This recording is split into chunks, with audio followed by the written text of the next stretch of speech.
Hallo ihr Lieben, heute habe ich was ganz Schokoladiges für euch. Eine super cremige Schokoladenkäsekuchen. Das ist ein wirkliches Schokoladentraum und es ist wie gemacht für jeden Schokoliebhaber. Lasst uns mit dem Rezept anfangen. Wie immer habe ich mir schon alles hier vorbereitet, teilweise hier, teilweise da. Hier habe ich die Anfangszutaten, so das, was ich erst brauche. Wir werden erst den Boden für den Käsekuchen machen. Ich nehme dafür immer Vollkorn-Butterkekse. Ich mag den Geschmack, die sind nicht so süß. Und ich mag auch den Vollkorngeschmack, weil der Boden Schokoboden sein soll, nehme ich dann dazu noch Backkakao. Wenn du magst, kannst du auch einfach Schokokekse anstatt nehmen. Dann brauchen wir eine kleine Prise Salz und geschmolzene und abgekühlte Butter. Ganz wichtig, die Frischkäse und die Smetana oder Schmand aus dem Kühlschrank holen. Ich habe die beide schon etwa eine halbe Stunde vor dem Anfang rausgeholt, so dass die dann Zeit haben, warm zu werden. Und auch wenn du Eier im Kühlschrank bewahrst, dann die Eier auch etwa eine halbe Stunde vor dem Anfang rausholen, so dass die auch warm werden. So, ich habe hier Frischkäse, Smetana, du kannst auch Schmand anstatt nehmen. Es ist wichtig, dass es 20% Fettanteil hat. Dann habe ich auch Zucker, Eier und Schokolade. Ich mag diesen Käsekuchen mit dunkler Schokolade zu machen, aber du kannst auch eine andere Schokolade nehmen. Ich würde empfehlen, einfach dein Lieblingsschokolade zu nehmen, weil der Käsekuchen dann den Geschmack hat. Und jetzt als erstes werde ich die Kekse zerkrümmeln. Das geht ganz einfach mit einer Tüte und Ausrollstab, aber wenn du einen Mixer hast, dann kannst du die Kekse auch in einem Mixer klein machen.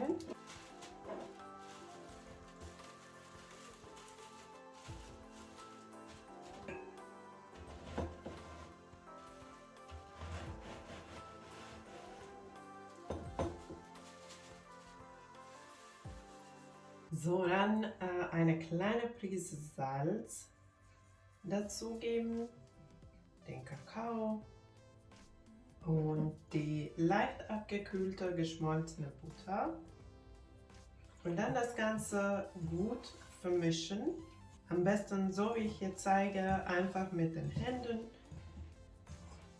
So geht das am besten. Dann werden die Kekskrümel schön mit der Butter bedeckt und auch mit Kakao vermischt.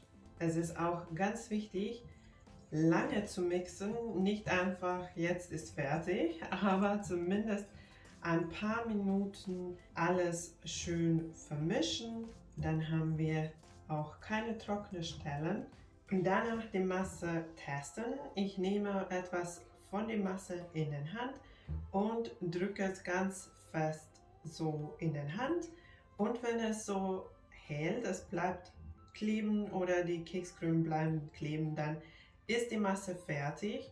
Wenn es nicht hält und einfach auseinanderfällt oder einfach trocken ist, du fühlst, dass die Masse etwas trocken ist, dann einfach etwas mehr Butter schmelzen und dazugeben, wieder vermischen und wieder testen. Dann habe ich schon meine Backform hier bereit. Ich habe die Backform oder nur den Boden von der Backform mit Backpapier belegt, nicht eingefettet, das braucht ihr auch nicht machen.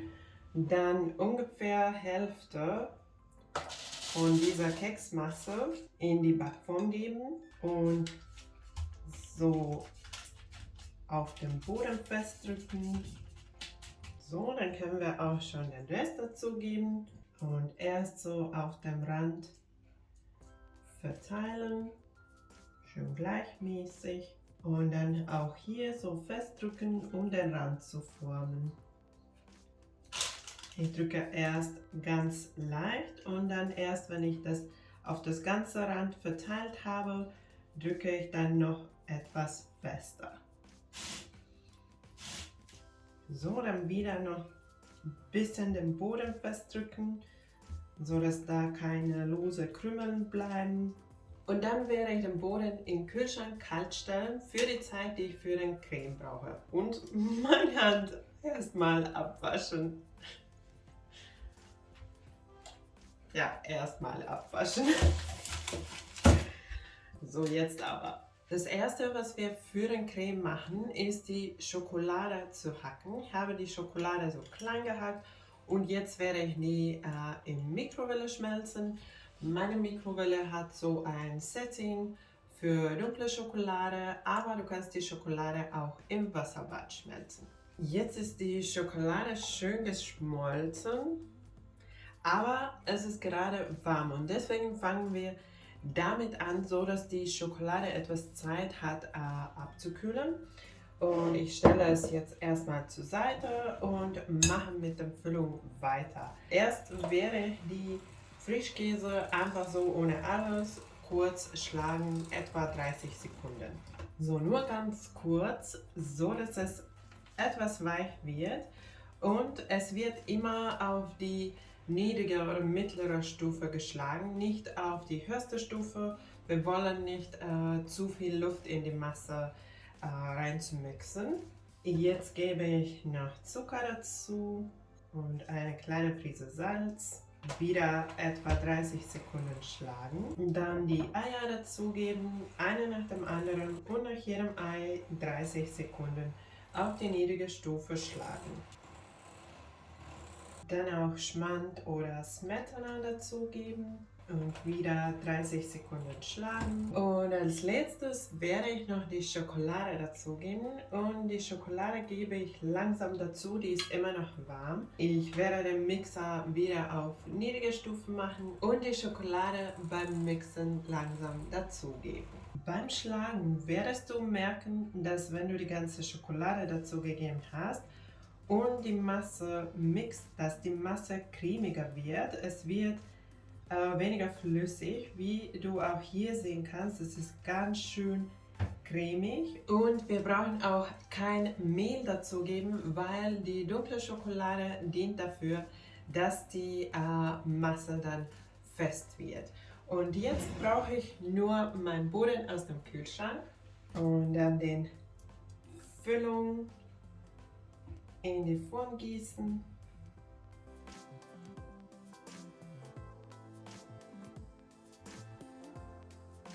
Der Käsekuchen sieht schon jetzt mega lecker aus. Es ist sehr cremig, sehr schokoladig. Die ganze Küche duftet nach Schokolade und jetzt wird es gebacken, so dass es schneller fertig wird.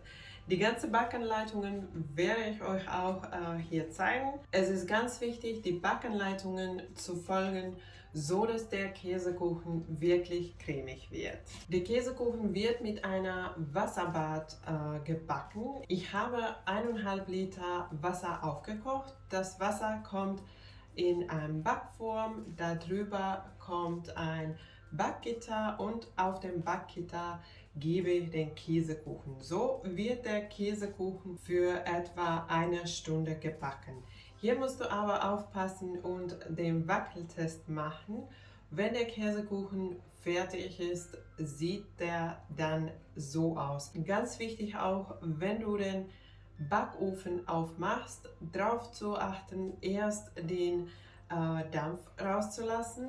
Einfach vorsichtig aufmachen, selber zur Seite stehen, so dass der heiße Dampf rauskommt und erst dann den Wackeltest machen. Beim Wackeltest darauf achten, dass die Seiten von Käsekuchen fester werden und die Mitte immer noch leicht wackelig bleibt. So sieht es aus. Dann kannst du den Backofen ausmachen, den Backofen leicht aufmachen und den Käsekuchen noch etwa 30 Minuten im Backofen lassen. Danach den Käsekuchen aus dem Backofen nehmen und komplett abkühlen lassen. Nachdem der Käsekuchen beim Zimmertemperatur komplett abgekühlt ist, noch über Nacht im Kühlschrank abkühlen lassen. So wird der Käsekuchen super cremig und schmeckt am besten. Es ist der zweite Tag und bevor ich euch den Kuchen zeige, werde ich noch die Glasur zubereiten. Das ist kein Muss, aber ich mag noch den Kuchen mit dieser Glasur zu dekorieren. So, ich habe hier schon etwas vorbereitet, die Schokolade klein gehackt und ich gebe es jetzt zum Schlagsahne dazu. Ich werde die Glasur im Mikrowelle zubereiten, deswegen habe ich so ein Krug mikrowellenfest. Aber als Alternative kannst du es auch in einem Topf auf dem Herd zubereiten. Jetzt werde ich dann das Ganze schmelzen auf eine niedrige Stufe, bis die Schokolade geschmolzen ist und mit die Sahne schön vermischt ist. Es geht auch ziemlich schnell und einfach aufpassen, dass es nicht zu heiß wird. Dann das Ganze gut vermischen. Wir haben nur ein paar Stücke noch Schokolade, aber die Masse ist schon ziemlich warm, deswegen werden die auch von selbst jetzt schmelzen. Einfach schön mixen. Dann kann man die Glasur auch so 30 Sekunden stehen lassen, dann nochmal rühren und wenn die Schokoladenstückchen dann nicht geschmolzen sind, dann nochmal kurz erhitzen, bis die schön geschmolzen sind und wir eine schöne glatte Glasur haben. So, ich lasse die Glasur erst zur Seite. Die kann dann oder die Schokolade kann dann noch etwas nachschmelzen und ich hole jetzt den Käsekuchen aus dem Kühlschrank. So, es ist ganz schön geworden. Jetzt ist es auch etwas fester geworden beim Kühlen. Und ich werde euch noch ein kleines Trick zeigen, wie ihr den Käsekuchen ganz einfach aus Backform rauskriegt. Ich brauche irgendetwas dafür. Ich nehme so eine Dose und ich werde den Käsekuchen auf diese Dose so draufstellen. Erst dann den Rand aufmachen und nicht nach oben schieben, weil der Käsekuchen manchmal von unten ein bisschen breiter ist und man kriegt es einfach nicht so nach oben, wenn ich versuche. Es geht nicht und es wird wahrscheinlich kaputt gehen, wenn ich es einfach versuche. Deswegen einfach nach oben schieben und hochheben. Dann haben wir den Rand abgenommen und der Käsekuchen ist schön heil geblieben. Und dann nehme ich auch diesen Bodenteil und den Käsekuchen einfach so auf dem Tortenteller platzieren.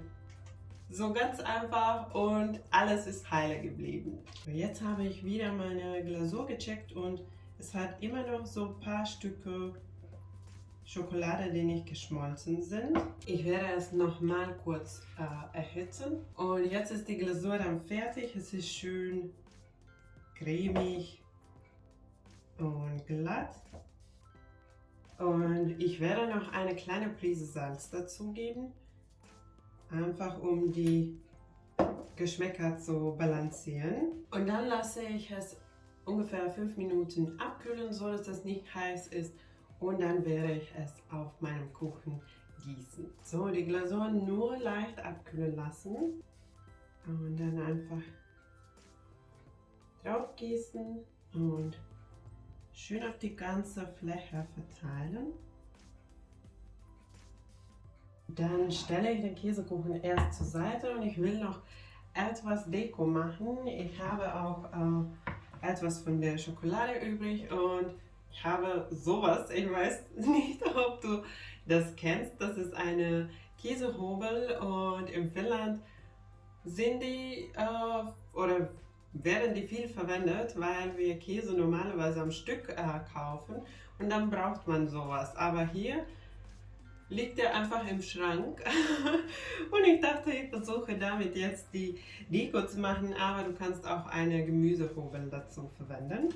Einfach so solche Schokoladenshavings fürs Deko. Dann erst die Glasur etwas fester werden lassen, so dass es nicht mehr warm ist, sonst schmilzt die Schokolade. Und am besten dann die Deko mit einem Löffel oder mit so einem Spatel verteilen.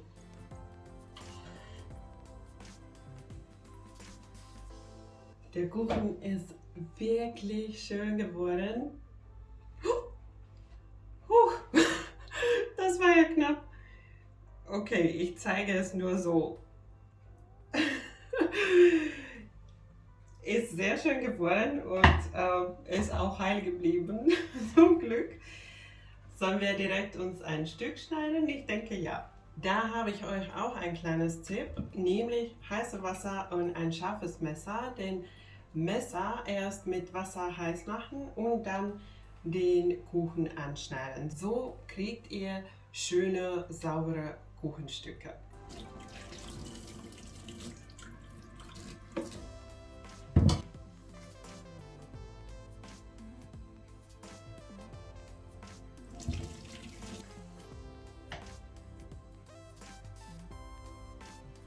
So sieht der Kuchenstück aus. Es ist mega cremig, wie man schon auch von den Kuchenstück einfach so sehen kann. Und ich zeige euch noch, boah, wie cremig. Muss direkt probieren.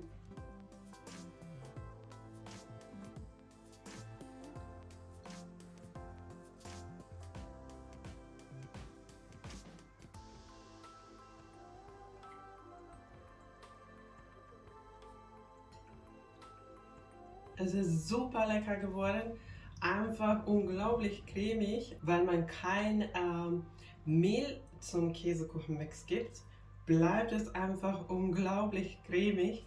Und wenn du Schokolade magst, dann ist dieser ein Traumkuchen für dich. Du musst es austesten. Ich hoffe, dir hat mein Käsekuchenrezept gefallen. Den habe ich letztens versprochen und das ist nicht mein einziger Käsekuchenrezept. Wir lieben Käsekuchen. Und die anderen leckeren Rezepte, die ich schon geteilt habe, werde ich für dich hier verlinken. Wenn dir mein Rezept gefallen hat, vergiss nicht die Daumen nach oben.